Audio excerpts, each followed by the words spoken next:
Look up at the stars and not down at your feet. Try to make sense of what you see and wonder about what makes the universe exist. Be curious. Stephen Hawking. Wow, what a quote to start us off today. Welcome, everyone, to the deep dive. I think that sentiment perfectly sets the stage for today's topic. We're going to be looking up, way up into Earth's orbit, talking about China's really ambitious Qianfan Constellation project. But it's not just about the amazing technology. This whole venture also puts a big spotlight on a growing problem, space debris. And this is more than just rockets and satellites, isn't it? It connects directly to global developments, the future of space. And for those of you preparing for exams like the UPSC, these kinds of nuanced current affairs topics are absolutely crucial, so definitely stay tuned. Exactly. And our mission today really is to dig into our source material, China's Qianfan Constellation and the shadow of space debris. We've been looking at it critically, considering different angles, including perspectives you might find in places like Rude Bugatti. We want to give you the key insights, sort of a shortcut to getting your head around this complex issue. It's not just about knowing what's happening, but really understanding why it's so important for all of us and our future in space. Okay, let's dive in then. We're starting with this huge vision China has. Tell us about the Qianfan constellation. What is it fundamentally? So Qianfan is China's major strategic play in the satellite broadband market, the main goal. To build this massive network, we're talking around 14,000 satellites, and that positions it very clearly as a direct competitor to SpaceX's Starlink. It's a huge statement about their intentions in global information infrastructure. Right, 14,000 satellites. That number alone is staggering. But beyond just competing, what's the bigger picture here? What are the promised benefits, the strategic aims? Well, yes, the number is huge, and that scale itself is significant. It's about challenging Starlink, yes, but it fundamentally aims to shift some of the global control over information flow. Think digital sovereignty, the balance of power in the information age. On a practical level, the promise is high-speed internet access across the globe, particularly targeting those remote, underserved areas, places where fiber optics just aren't feasible. Think remote villages, ships at sea.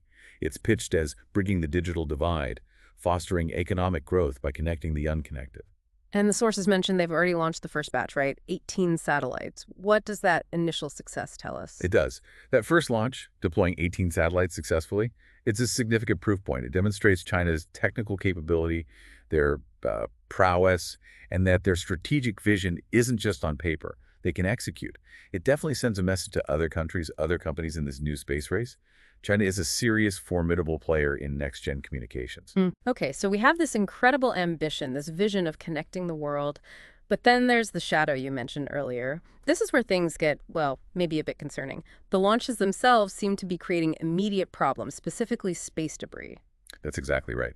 The incident linked to a recent Qianfan launch involved the Long March 6A rocket, specifically its upper stage. That's the part that does the final push to get satellites into orbit. It disintegrated after doing its job. And the U.S. Space Command, the USSC, they tracked over 300 pieces of debris from that one event. We're talking trackable debris, so pieces bigger than about 3.9 inches or 10 centimeters.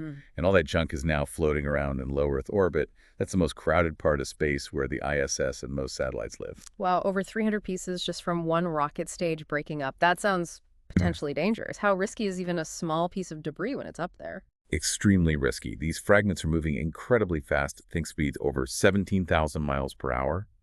At those velocities, even something tiny, like a paint flake, can hit with the force of a small explosion. It can cause catastrophic damage to an operational satellite, a spacecraft, even the ISS. So adding hundreds more pieces significantly increases the collision risk for everyone. It threatens current missions and makes future ones harder. And with more and more satellites planned, not just by China, but by many players, this feels like it could quickly spiral, right? What does this mean for how we need to operate in space going forward? It really highlights the urgency. We need a fundamental shift. And, the source material points out this isn't a one-off problem for this rocket type either. There was another Long March 6A incident back in November 2022. NASA reported that one created even more debris, 533 pieces. So these repeat events really underscore the need for much more rigorous testing, continuous improvement in rocket design. We need to build confidence that launches are sustainable. It goes beyond just the technical fixes for rockets, doesn't it? It feels like we're bumping up against the limits of just launching things without fully considering the long-term consequences. What happens if we don't get this right? Absolutely. If we don't manage this debris problem effectively, The consequences could be quite severe. You could see increased costs for satellite operators constantly dodging debris.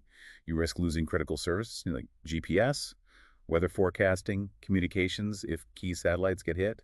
And in the worst case, you could make certain orbits practically unusable for generations. It's often called the Kessler syndrome. It really forces us to confront this tension between our ambition in space and our responsibility to keep it safe and usable. Okay, so the challenge is clear and it's growing. What's the way forward then?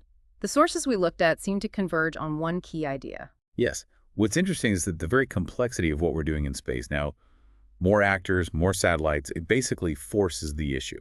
It makes international collaboration not just a nice idea, but a necessity.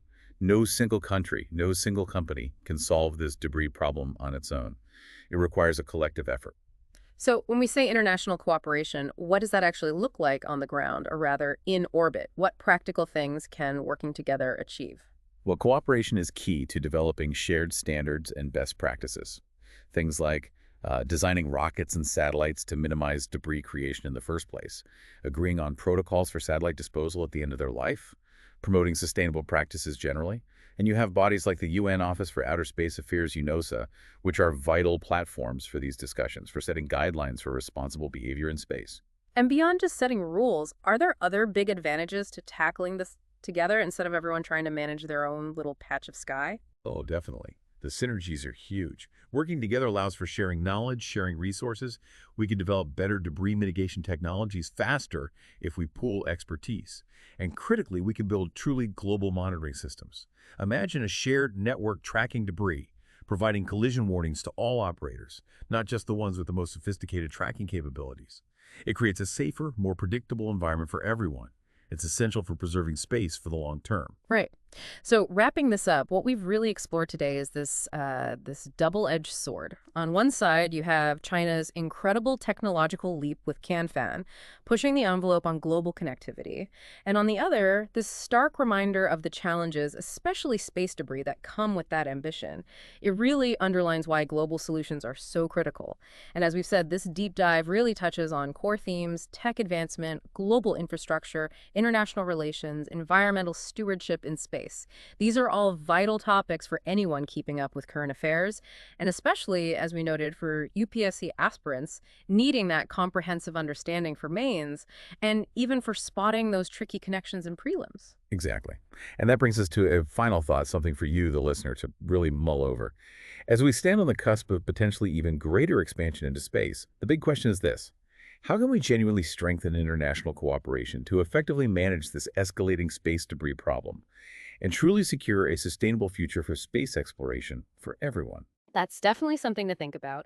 We really hope this deep dive gave you some valuable insights into this complex and important current affairs topic. If you found this useful, please do give us a like, subscribe to the channel for more deep dives, and please leave a comment below. Any questions, any thoughts you have on Qianfan, space debris, or international cooperation, we'd love to hear from you. Your engagement really helps shape these discussions.